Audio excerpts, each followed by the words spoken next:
चलो देखो, एक प्रश्न दिया है, बढ़िया क्वेश्चन है ना, पेपर में आया हुआ प्रश्न है। आपके यहाँ उदाहरण दिया है, उदाहरण नंबर 15। उदाहरण नंबर कौन सा? हाँ, एग्जाम्पल है ये। अभी हम नहीं करवा रहे हैं, एग्जाम्पल है।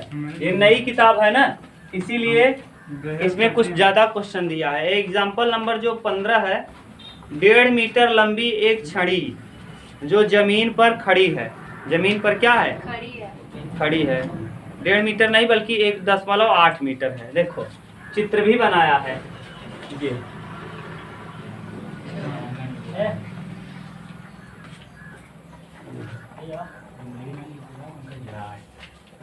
A B O C D और ये 1.5 मीटर 1.8 मीटर लंबी छड़ी है। ये जमीन पे ऐसे का है? खड़ी है। ठीक, की छाया की माप 1.2 मीटर है। इसकी छाया की माप कितनी है जानते हो? 1.2, यानी जैसे ये छड़ी है तो छड़ी का छाया ये है। ना समझ में आया? जैसे कोई खड़ा रहता है तो उसका परछाई कहाँ बनता है? ऐसे जमीन पे। ठीक, जैसे ये छड़ी है, मान लो छड़ी है, हमारा परछाई इधर बनेगा। अगर सूर्य इधर रहेंगे तब, वो तो डिपेंड करता है सूर्य के ऊपर। अगर सूर्य इधर रहेंगे तो परछाई इधर बनेगी, अगर सूर्य इधर रहेंगे तो परछाई इधर बनेगी। तो ये परछाई दिया है, कितना दूर बनता है? 1.2 मीटर। यहाँ से यहाँ तक की दूरी है 1.2 मीटर। क्लियर? उसी समय एक मीनार की जमीन से छाया की लंबाई 60 मीटर है। मीनार के छाया की लंबाई, ये मीनार है और इसके छाया की लंबाई इसी समय, यानी अभी भी सूर्य इधर ही है। ये देखो सूर्य यहाँ होंगे, सूर्य अगर इसके पीछे रहेंगे तभी इसका परछाई, जैसे सूर्य हमारे पीछे रहेंगे तो हमारा परछाई आगे बनेगा। तो देखो ये मीनार है, यहाँ सूर्य होंगे, इसका परछाई ये बना है। परछाई कितना दूर बन रहा है जानते हो? 60 मीटर। यानी मीनार ऊंची है, इसलिए मीनार की परछाई 60 मीटर दूरी बन रही है। क्लियर? तो आपसे कह रहा है मीनार की ऊंचाई बताइए। मीनार की क्या बताइए? ऊंचाई। ये देखो हाइट एंड डिस्टेंस से भी इसको लगा सकते हैं हम लोग। ये ऊंचाई आपको बताना, हम इसको मान ले रहे हैं ये। अच्छा है ये। अब आप बताओ, ये वाली रेखा और ये वाली रेखा क्या होगी? पैरेलल होगी, समांतर होगी। क्लियर? अब देखो समांतर रेखा के लिए O से D की दूरी और O से B की दूरी आपस में क्या होगी? बराबर। कल ये पढ़े थे आप, OD बटे कंप्लीट, इतना बटे कंप्लीट, OD बटे OB। हाँ यार, हमको ये पता है, कंप्लीट पता है। अरे यार A1 B1 कुछ भी मान लो, छड़ी की लंबाई को हम CD मान लिए। हमको ये लिए OD और कंप्लीट। नहीं याद है? उपप्रमेय याद करो। ये यहाँ A था, यहाँ B था, यहाँ C था, ये D था, ये और ये क्या था? पैरेलल था। यहाँ पर आप माने थे D, इसको माने थे E। एक बार AD लिए थे, फिर कंप्लीट लिए थे, याद है? कोरोलरी में एक बार AE लिए थे, फिर कंप्लीट लिए थे। ठीक, इसी वाला छोड़ के कंप्लीट वाला, कंप्लीट छोटा फिर कंप्लीट, छोटा फिर। ये थ्योरम नहीं था, ये उपप्रमेय था, प्रूफ किए थे। और ये भी अनुपात, इसका और इसका अनुपात क्या होता है? बराबर होता है। तो यानी ये वाला CD का और AB का अनुपात क्या होगा? CD बटे AB। AB क्या हो जाएगा? बराबर। OD का वैल्यू दिया है, OD बराबर देखो 1 बटे 60 बराबर CD का वैल्यू 1.8 बटे H। दशमलव से दशमलव खत्म, 12 पंचे 18 पंचे 90, H बराबर 90 मीटर। यानी जो मीनार की ऊंचाई है कितना मीटर है? 90 मीटर ऊंचा क्या है? मीनार है। 90 मीटर ऊंचा मीनार। ठीक। अब आपके मन में एक भ्रम हो सकता है, क्या जानते हो? ये कि सर जी अगर मीनार खड़ी हो जाएगी तो इसका छाया तो बनेगा ही नहीं, धूप इस पे पड़ेगा ही नहीं, तो परछाई कैसे इसकी बन जाएगी? बोलो, बोल सकते हो कि नहीं?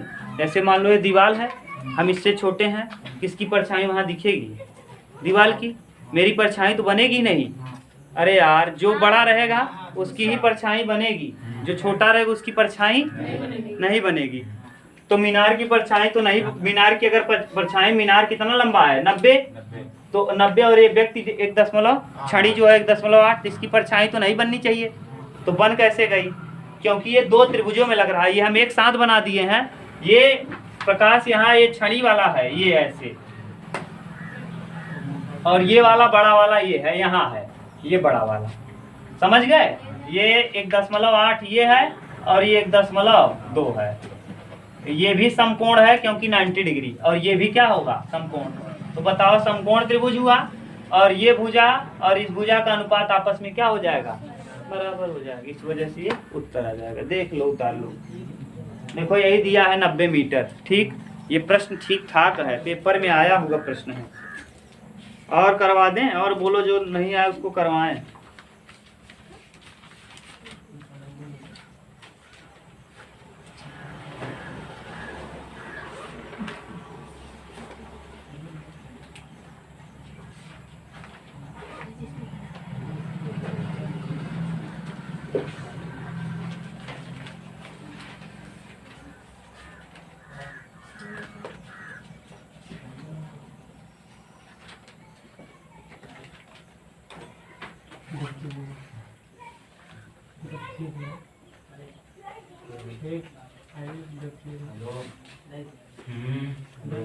मिटा दें?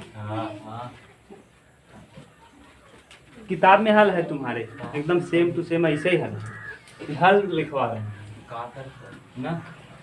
अम्बोज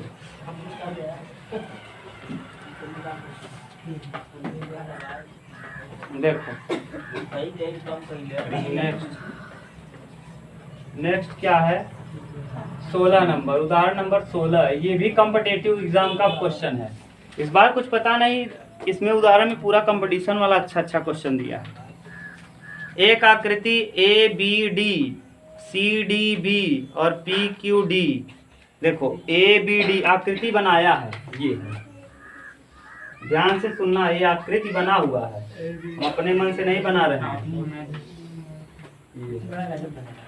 हाँ,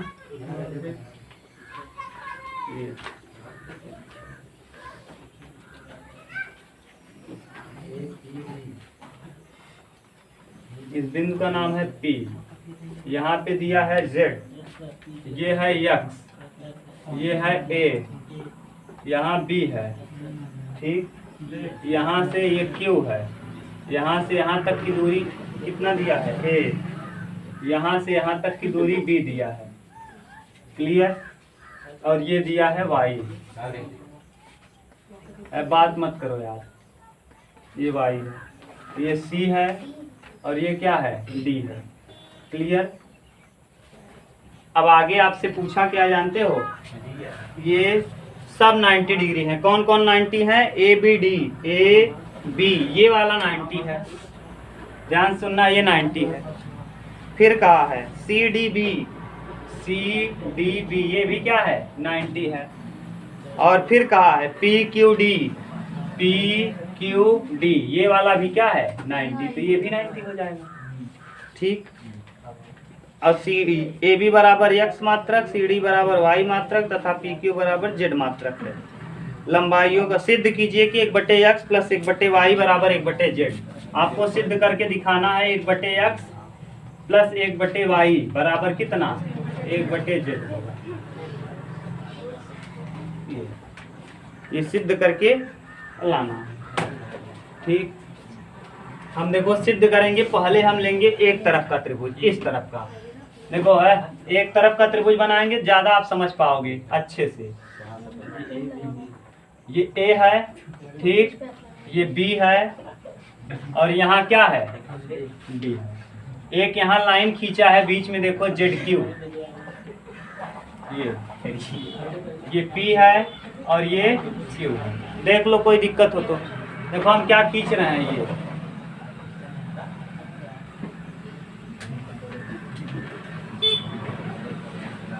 ये वाली लाइन देखो, दिखा? बिल्कुल सेम खींचे हैं क्या? यहाँ क्या लिखा है? यहाँ क्या लिखा है? यहाँ क्या लिखा है? ए। यहाँ से यहाँ तक ए है और ये क्या है? बी। तो कंप्लीट बताओ क्या हो जाएगा? ए प्लस बी। छोटे वाले त्रिभुज में ये और ये पैरेलल है तो जेड और बटे सही है, जेड बटे बराबर जेड बटे एक्स। छोटा त्रिभुज का ये नीचे वाला लाइन और बड़े त्रिभुज का ये नीचे वाला, ठीक बराबर है। छोटे त्रिभुज का ये, छोटे त्रिभुज में ये क्या है? बी है, और बड़े त्रिभुज में ये यहाँ से यहाँ तक क्या है? ए प्लस बी है। बोलो कोई दिक्कत हो तो? कहाँ दिक्कत होगी? तुम दोनों छोटे वाले को अलग कर दो, बड़े वाले को अलग कर दो, तब तुमको कंफ्यूजन नहीं होगा। ये छोटा बना दिए बस। यहाँ क्या लिखा है? जेड है। यहाँ क्या है छोटे वाले में? यहाँ से यहाँ तक देखो, ये ए है, ये बी है और ये डी है, सही है। यहाँ बी से डी तक की दूरी क्या है? B D. A plus B. और यहाँ ए बी की दूरी क्या है? एक्स। छोटे वाले में जेड, बड़े वाले में ये इसका अनुपात है, इसका अनुपात जेड बटे एक्स। अब फिर छोटे वाले का बी और बड़े वाले का बोलो। सही है। ये समीकरण नंबर मान लो क्या? फर्स्ट। अब इसको हम घुमाते हैं, इस तरफ वाला हम लेते हैं ये, लिखा, देख लो। अब हम उधर उल्टा बना रहे हैं, ये तो रहेगा ही P और यहाँ क्या? Q और ये क्या है? Z है। इस तरफ क्या है? CD। इसका वैल्यू क्या है? Y। और यहाँ क्या है? B है। और यहाँ से B से Q की दूरी देखो, BQ A है और QD B है। कंप्लीट दूरी A प्लस B। हम छोटा त्रिभुज लेंगे और बड़ा, छोटा और, तो छोटे वाले में Z बटे छोटे वाले का जेड, इसका वाई, इसका ये जेड बटे वाई बराबर। छोटे वाले का हम ये वाला हिस्सा नीचे वाला ए और बड़े वाले में ए प्लस। इसको ना समझ में आए फिर छोटा वाला अलग तोड़ के लिख देना और बड़ा वाला अलग लिख लेना, खुद समझ में आ जाएगा। ये समीकरण नंबर, दोनों को जोड़ दो, समीकरण 1 और 2 को क्या करो? जोड़ो। तो जेड बटे एक्स और प्लस जेड बटे वाई। देखो जोड़ रहे हैं, इस तरफ का जोड़ दिए और इस तरफ जब जोड़ोगे तो लस है, यहाँ भी वही है, यहाँ भी वही है। ऊपर हो जाएगा बी, यहाँ ए, दोनों जुड़ के क्या हो जाएगा? ए प्लस और नीचे भी कट जाएगा क्या? तो देखो यहाँ बचेगा जेड बटे एक्स प्लस जेड बटे वाई बराबर कितना? यहाँ से जेड कामन कर लो। जब जेड कामन करोगे तो 1 बटे एक्स प्लस 1 बटे वाई बराबर कितना? 1। जेड को बटे में भेज दो, क्या आ जाएगा? 1 बटे एक्स प्लस 1 बटे वाई बराबर 1 बटे जेड। ये हाँ, यही प्रूफ करना था, उतार लो। देखो इस थ्योरम का नाम है थेल्स का विलोम। थेल्स थ्योरम का विलोम। थेल्स प्रमेय के अनुसार, पहले सुन लो क्या था। थेल्स प्रमेय के अनुसार ये था कि यदि एक त्रिभुज ABC है, ABC एक त्रिभुज है और इसके मध्य बिंदुओं को मिला दिया जाए, मिला दिया जाए और ये दोनों रेखाएं अगर समांतर हैं, अगर ये दोनों रेखाएं क्या हैं? समांतर हैं, तो इनका अनुपात क्या होता है? तो A से D और D से B, A से E और E से C का अनुपात आपस में क्या होता है? यहाँ उल्टा कहा है। यहाँ कहा है कि अगर ये अनुपात बराबर है, उसमें कहा था अगर ये रेखाएं क्या हो? समांतर में। ध्यान से सुनो जो बात बोल रहे हैं, दोनों में अंतर समझो पहले।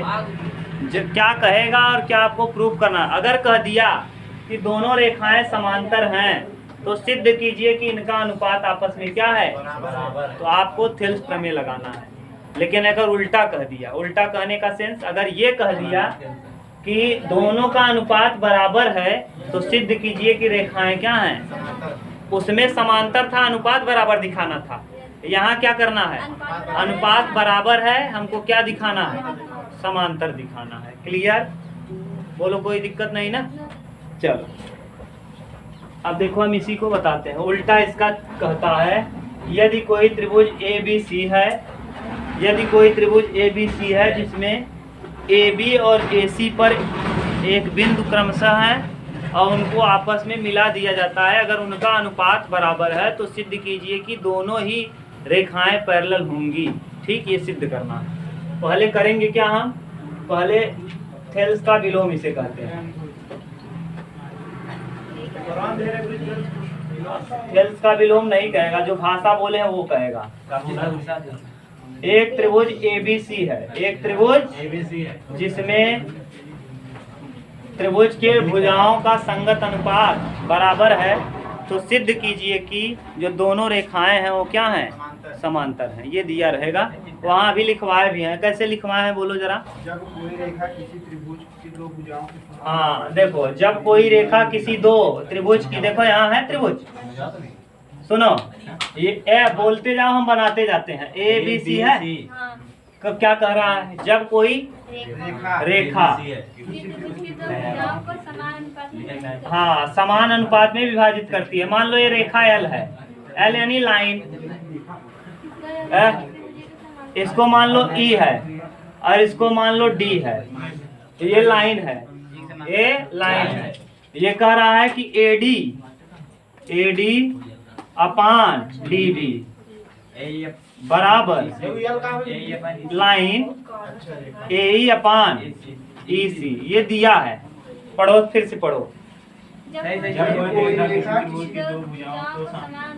हाँ, किन्हीं दो भुजाओं को किस अनुपात में, समान अनुपात में काटती है, विभाजित समान अनुपात बना दिए। AD अपान DB बराबर AE अपान समान अनुपात में काट दिया, ये दिया है। ये क्या किया है, हाँ अब आगे।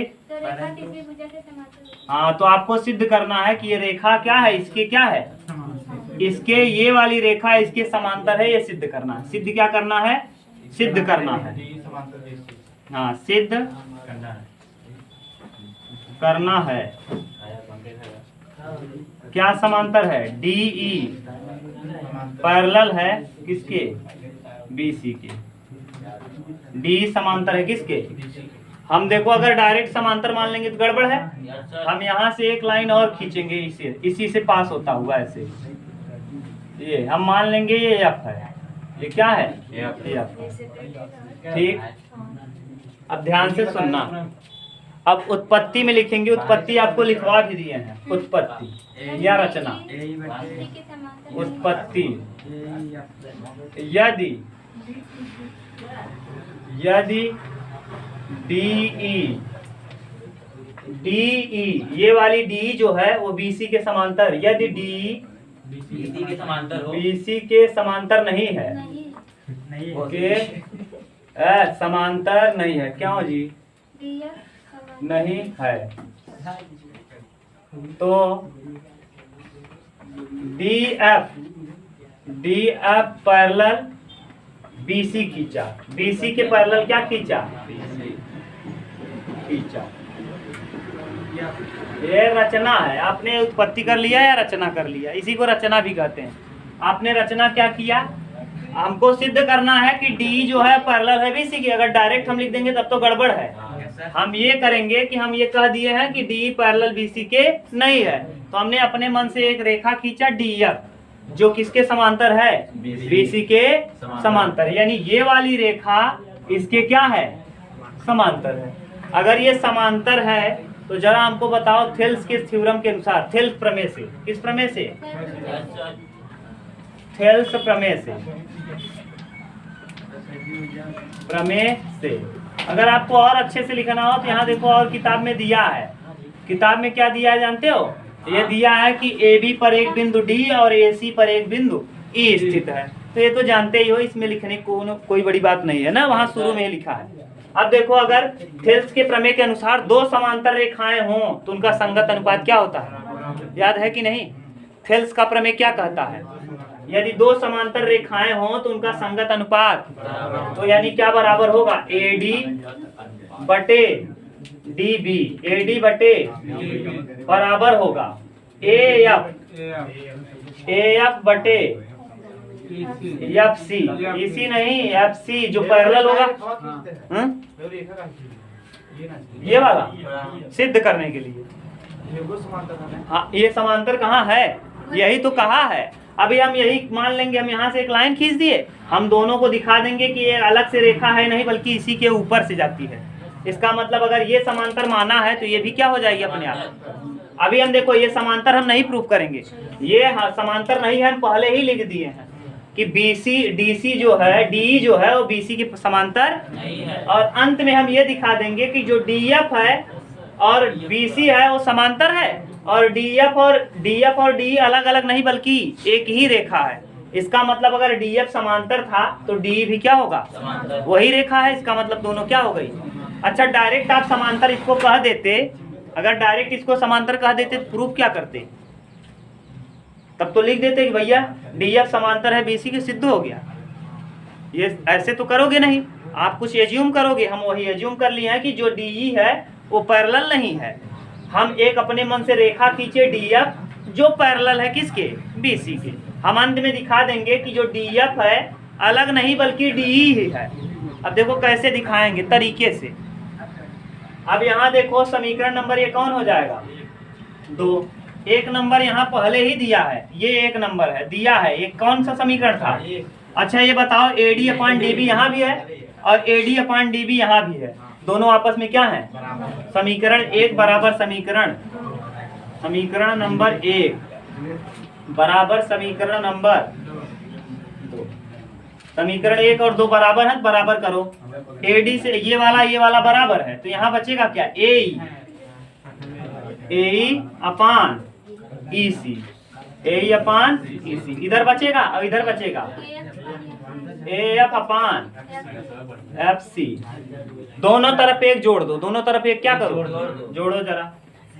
AE अपान EC प्लस 1, क्यों जी, बराबर AF बटे FC और प्लस 1, जोड़ो जरा। AE और प्लस EC जोड़ दिए ना, और यहाँ तिरिया गुणा कर दिए बटे EC, और यहाँ बताओ AF प्लस FC बटे FC। जरा देखो A से E और E से C, A से E, A से लेके E तक, ठीक, और E से लेके C तक को हम AC लिख सकते हैं क्या, ये पूरे को हम क्या लिख सकते हैं AC। यहाँ देखो AC और बटे नीचे वाला EC, ठीक, बराबर A से लेके F और F से लेके C, A से लेके F यानी यहाँ से यहाँ तक, और F से लेके यहाँ तक C तक, इसको भी हम AC लिख सकते हैं क्या, A से F और F से C को हम क्या लिख सकते हैं, AC बटे FC। ये इससे क्या हो गया, तो इधर कर दो, यहाँ एक यहाँ भी एक, FC बराबर क्या हो जाएगा, EC।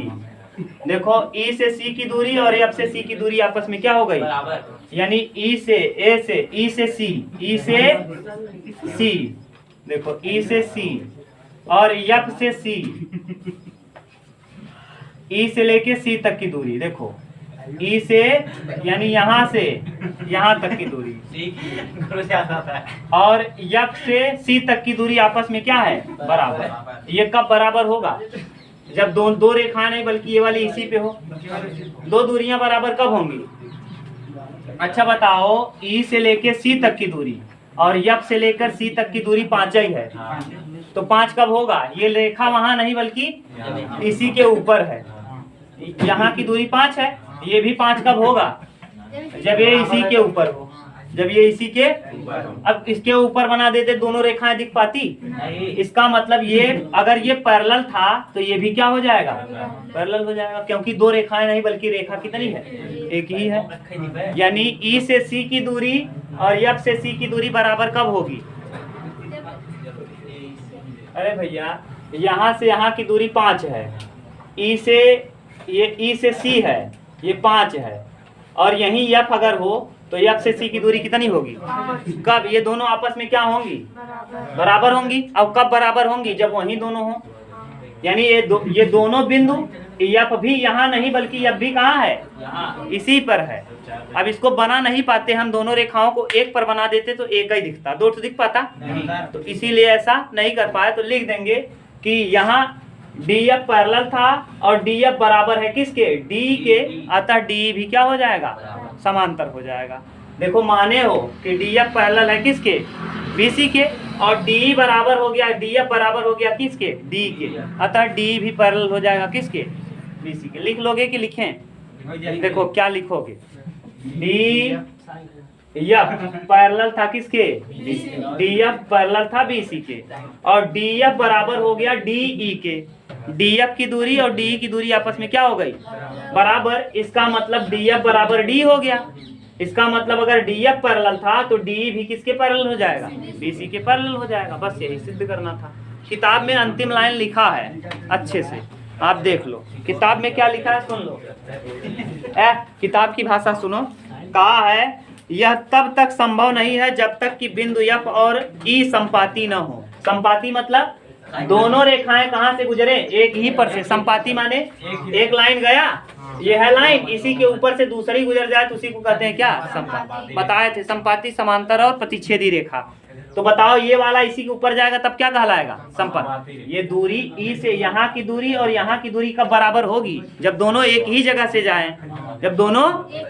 तो यही तो कहा है कि यह तभी संभव है जब एफ और ई संपातियों अर्थात डी स्वयं एल के एल हो जाएगी। डी स्वयं क्या हो जाएगी, एल, यानी डी बराबर हो जाएगी किसके, डी, और डी एफ पैरेलल हो जाएगा। ठीक, बता लो। कोई दिक्कत हो तो फिर से बताएं, सही है ना जी।